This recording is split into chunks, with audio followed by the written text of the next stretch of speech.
Hundreds marched through the streets of Beirut to attend the funeral of Hamas deputy Salah al-Aruri, killed in a reported drone strike on Wednesday. With the European elections only 6 months away, June could be a turning point for far-right forces in the EU. Flooding across France and Germany persists due to heavy rain, leaving entire areas submerged.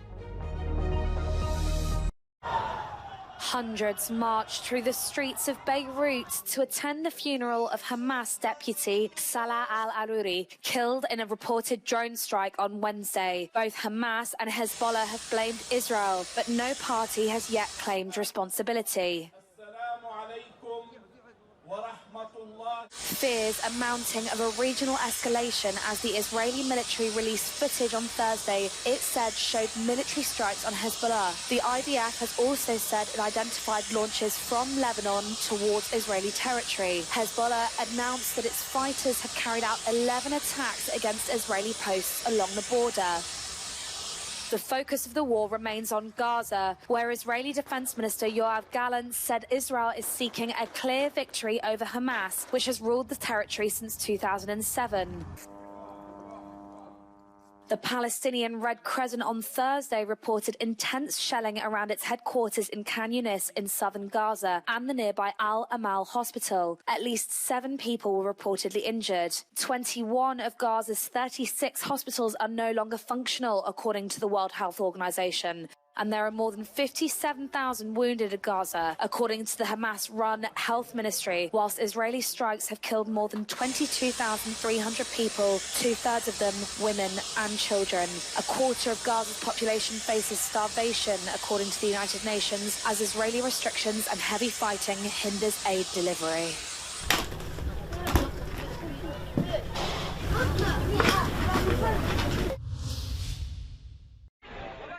Iranian President Ebrahim Raisi warns those responsible of the deadly bomb attack on Wednesday, killing at least 84 people, will pay a high price. The attack, injuring over 200 people, happened during a commemoration for a prominent Iranian general killed by the US in 2020. On Thursday, the Islamic State claimed responsibility for the 2 suicide bombings, which was the bloodiest militant attack to target Iran since its 1979 Islamic Revolution.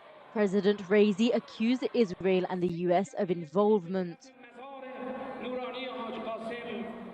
Satellite images showed large crowds of people gathered in Kerman to mark the 4th anniversary of the killing of General Qasem Soleimani. While Iran's supreme leader Ayatollah Ali Khamenei promised revenge for the explosions, the US State Department had dismissed accusations of involvement as ridiculous. The United States was not involved in any way, and any suggestion to the contrary is ridiculous.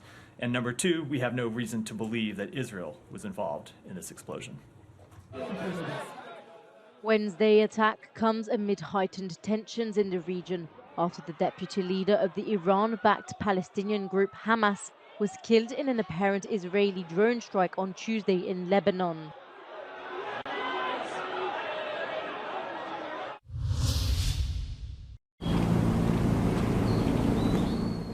Rescuers are racing to find survivors of the 7.6 magnitude earthquake that took place on New Year's Day. Ishikawa officials reported 179 people remain unaccounted for. At least 84 people have died. Prime Minister Fumio Kishida has instructed ministries and agencies to prioritize saving lives.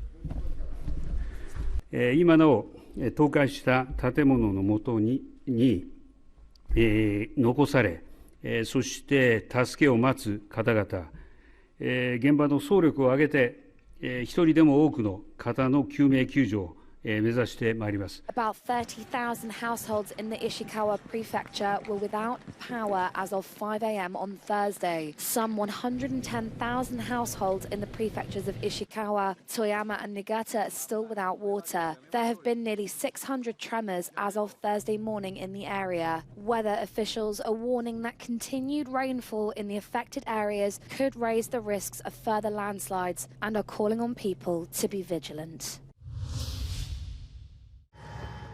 German Chancellor Olaf Scholz has visited one of the worst affected areas in the east of the country as Germany braces for more flooding. 2 weeks of persistent rain have left some towns and villages submerged. The focus now is on preventing further damage, with emergency crews building dikes and piling sandbags. There are similar scenes in other parts of northern Europe. France's Pas-de-Calais region has endured regular flooding since November.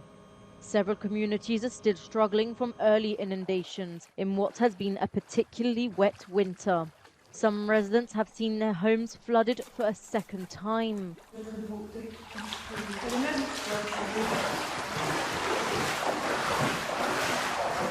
Il nous avait dit, mais maintenant tout est sécurisé.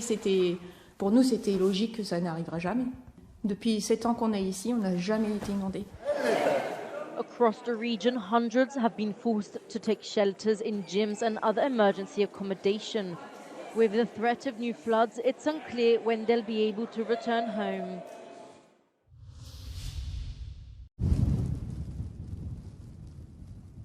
Up to 1,000 cars got stuck on the E22 motorway between Horby and Kristianstad in southern Sweden on Wednesday. The rescue operation is ongoing, and according to the Swedish Transport Authority, the route will be closed until Friday morning. Defence vehicles have been working non-stop to free trapped motorists. Jag har ju diabetes typ 1, vilket gör att jag behöver äta regelbundet. Och det har jag ju inte gjort nu på 1,5 dygn. Jag har ju läst mycket på Facebook att det är många barn som har panik, som inte har ätit på snart ett dygn. Jag såg ju några bilar när jag promenerade att de har fått bränslestopp liksom. During the night, defence forces have helped deliver food and drink to people stuck in their cars and cleared the roads of snow and ice overnight. The storm continues to grip northern Sweden with temperatures of minus 40 degrees centigrade in several places. Influenza infections and COVID cases are on the rise in Spain, and in some areas they've shot up 140% in 1 week. Hospitals are already struggling, and the worst is expected for the middle of this month. The increase is related to social contact during the Christmas season. Professionals are once again focusing on the reinforcement of primary care as a barrier and are pushing the importance of vaccinations, which this year has been lower than usual. Polish truckers resume long-running demonstrations, calling on Donald Tusk's government for aid as they block the medical border crossing with Ukraine on Thursday, according to local media. The truckers are protesting against anticipated tax increases and demanding government subsidies for corn, including accusing Ukrainian drivers of unfair competition for accepting below-market working conditions. According to a protest organizer, humanitarian aid and food cargo that can go off soon is being let across the border.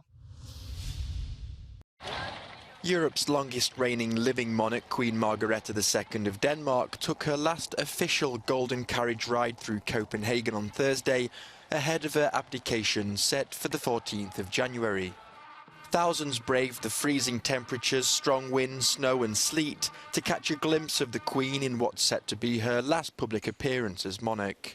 Her abdication will mark the end of her 52-year reign. The 83-year-old will hand the throne to her eldest son, Crown Prince Frederick. It was the moment social media users had been waiting for. Previously sealed court documents revealing the names of those connected to the late millionaire philanthropist and convicted sex offender Jeffrey Epstein have been made public. It's part of a lawsuit related to his former girlfriend Ghislaine Maxwell. However, the documents largely mention figures whose names were already known, including high-profile friends of Epstein's and victims who have spoken publicly. Those named are not accused of wrongdoing. A top court in Argentina has suspended a package of labor reforms involving more than 300 measures announced by the country's new president, Javier Milei. The measures, which have already sparked protests, aim at deregulating the country's economy, which is in free fall. However, the main union group, the General Labour Confederation, who brought the legal challenge, argued that the changes affected workers' rights and are planning a nationwide strike for the end of the month. Milei's government said it would appeal the court's ruling. Staff at London Zoo have been busy counting the thousands of animals as part of its annual census. The zoo is home to more than 300 different species, great and small, from giant tortoises to millipedes. All the data goes to a database that's then shared with other zoos across the world. Crucially, it supports breeding programmes to ensure sustainable long-term populations. London Zoo looks after many endangered animals, including some species which are extinct in the wild. Please crash. The first person to beat the legendary video game Tetris has been revealed as a 13-year-old boy in the US. In late December, Willis Gibson managed to go beyond the highest level of the falling block challenge, causing the software to crash, an outcome considered the ultimate victory in the gaming world. The moment and Willis's reaction was captured on camera. Tetris, which was created by Nintendo 40 years ago, doesn't have a scripted ending and has long been considered unbeatable. Almost 5 decades after his sudden death, the king of rock and roll is heading back to the stage. A life-sized AI-generated version of Elvis Presley will feature in an immersive live show to open in London from November, before moving to other cities around the world. The hologram projection of the blue suede shoes singer is created from thousands of personal photos and home video footage. The so-called Elvis Evolution show is billed as a celebration of the star's unique talent and musical legacy.